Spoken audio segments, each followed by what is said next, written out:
Saya ingin menanggapi Gus Ipul yang menurut saya keterlaluan. Keterlaluan sebagai seorang sekjen PBNU memperlakukan kadernya sendiri yang bernama Hamzah Sahal. Yang beliau Hamzah Sahal itu tidak lain adalah orang di circle PBNU, pengelola NU Online, kader muda NU Tulen. Dia kerap kali ikut kegiatan bersama pengurus PBNU. Bagaimana mungkin seorang sekjen PBNU mensomasi kadernya sendiri hanya gara-gara tulisannya yang mengkritisi Gus Ipul. Menurut saya ini sangat memalukan, sangat tidak elok. Mestinya bisa diselesaikan. Kalau tidak sanggup menjawab baik tulisan, ya dipanggil lah, atau ditemui, dikumpulkan, tabayun gitu loh. Loh ya, dengan kadernya sendiri kok mensomasi, itu maksudnya apa, Gus Ipul?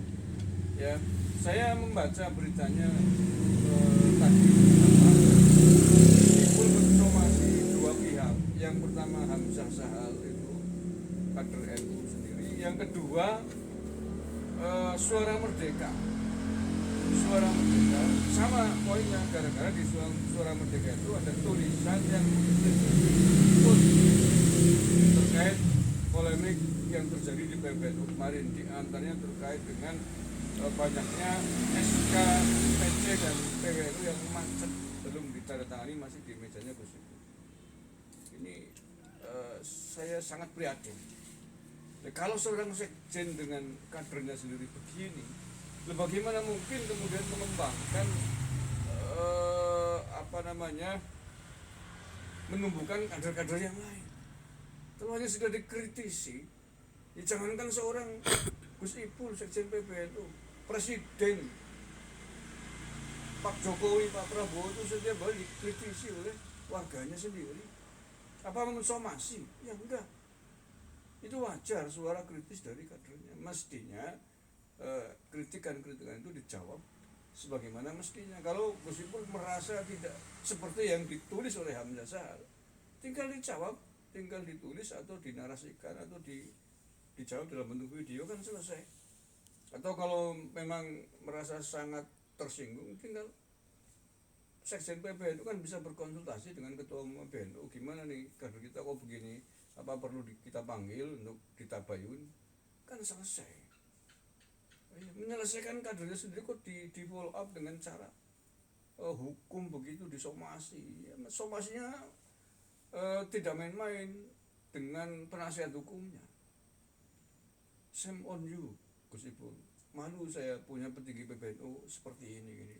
Ini saya jadi ingat beberapa waktu yang lalu PBNU mengeluarkan surat edaran tentang sejumlah lembaga yang tidak diakui sebagai bagian dari struktural PBNU. Ada banyak itu, himpunan pengusaha Nadine, himpunan dan lain-lain yang intinya komunitas berbasis warga Nadine. Itu juga dibuat surat keputusan atau surat pemberitahuan, diumumkan bahwa nama-nama lembaga ini bukan bagian dari struktur. Itu maksudnya apa itu? Bahwa yang termasuk dalam struktural resmi PBNU sudah jelas, semua orang tahu, kader Nadien juga mesti tahu. Tapi mestinya NU melihat komunitas-komunitas yang berkembang begini mestinya bersyukur, mestinya alhamdulillah, mestinya terima kasih bahwa PBNU memiliki sayap-sayap Nadien yang banyak, walaupun di luar struktur atau bangun PBNU. Kalau perlu diundang, diajak bersama-sama bagaimana menguatkan NU dari sudut masing-masing, dari keahlian masing-masing. Bukan kemudian disudutkan dengan disebutkan, dikatakan bahwa ini bukan bagian dari NU. Itu kan sama saja menciptakan musuh di dalam keluarga sendiri. Bagaimana NU mau besar kalau begini caranya?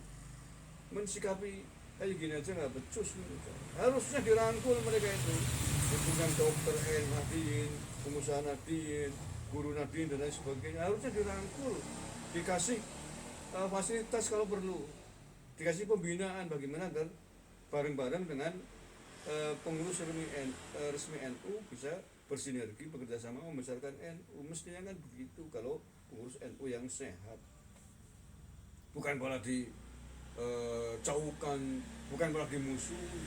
Itu kan sama aja memusuhi mereka, membuang mereka. Itu kan akan menjadi musuh secara otomatis. Nggak habis pikir saya dengan kesimpulan ini. Terima kasih. Assalamualaikum warahmatullahi wabarakatuh.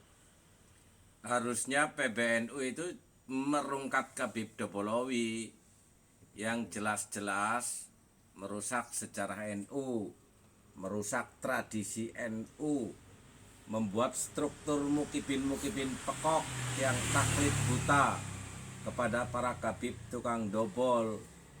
Lebih jauh, mereka merusak terah keturunan baginda Nabi Muhammad Sallallahu Alaihi Wasallam. Itu PR NU. Oke bro.